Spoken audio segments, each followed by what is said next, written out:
నమస్కారం అండి. నా పేరు కళ్యాణి. మన సత్యనారాయణ సార్ గురించి ఇప్పుడు నేను మాట్లాడాలనుకుంటున్నా. సత్యనారాయణ సార్ అందరు రియల్ స్టార్లు అయితే వీళ్ళు ఇండస్ట్రీ వాళ్ళు. మన సత్యనారాయణ సార్ రియల్ స్టార్ అన్నమాట. నీతికి మార్పేది. నేను అందుకే సత్యనారాయణ సార్ అంటే నాకు అంత ఇష్టం.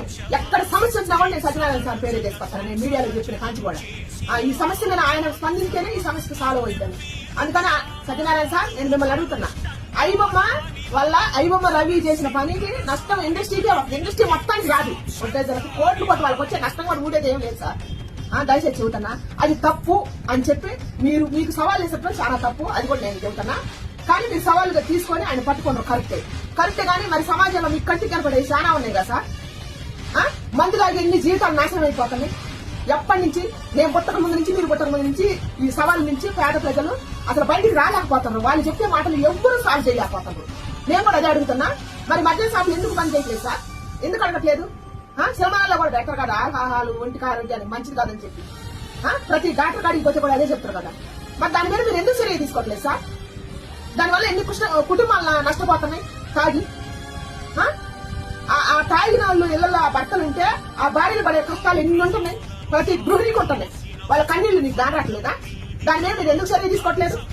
మీకు బాధ్యత లేదా దాని మీద చర్య తీసుకోవాలి అని?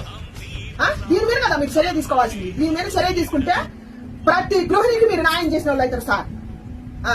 ఇది పేద ప్రజలను కాపాడినట్టు. ఎందుకంటే దాని వల్ల గవర్నమెంట్ బాగుపడుతుంది, ప్రజలకు నష్టం సార్. తాగిన వాళ్ళు వాళ్ళ ఆరోగ్యం పాడైపోద్ది, వాళ్ళ జీవితాలు నాశనం అయిపోద్ది. ఆ తాగిన మైకంలో ఏం చేస్తామో కూడా తెలియట్లేదు. భర్త భార్యనే చంపుతుండు, భార్య భర్తనే చంపుతుండు. కుటుంబం రోడ్డు మీదకి వస్తుంది సార్. తింటానికి తిండి లేనివాడు కూడా తెలంగాణలో తాలిబుట్టు తెంపుకొని అమ్ముకొని తాగిన రోజులు ఎన్నో ఉన్నాయి సార్. మరి దాని గురించి ఆలోచించరా మీరు? తాగిన మైకంలో ఏం చేస్తున్నా కూడా తెలియకుండా విశిక్షణ రహితంగా బిడ్డను రేపు చేసే తండ్రులు కూడా ఉన్నారు. తెలుసా సార్? అది దేని వల్ల? తాగుడు వల్ల. మరి ఆ తాగుడు మీరు బంద్ చేయరా? దాని మీద మీరు చర్య తీసుకోరా? నేను అడుగుతున్నా సార్. ఆ తాగిన మైకంలో భార్యను చంపిన భర్తలు ఎంతో మంది ఉన్నారు.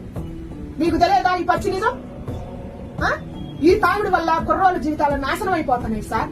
వాళ్ళ పెళ్లిళ్ళు కూడా కట్టలేదు. నేను దీని మీద మీడియాలో చెప్పిన కూడా దాని మీద మీరు చర్య తీసుకోరా? వాళ్ళ బంగారు భవిష్యత్తు కోసం మేము అందరం పాటలు వేస్తున్నాం అని అంటారు. ఎవరు సార్ పాటలు వేసేది వాళ్ళ బంగారు భవిష్యత్తుకి? మరి ఈ మందు తప్పని అందరూ తెలుసు పెద్దలకి. ఎవరన్నా ఆపుతున్నారా?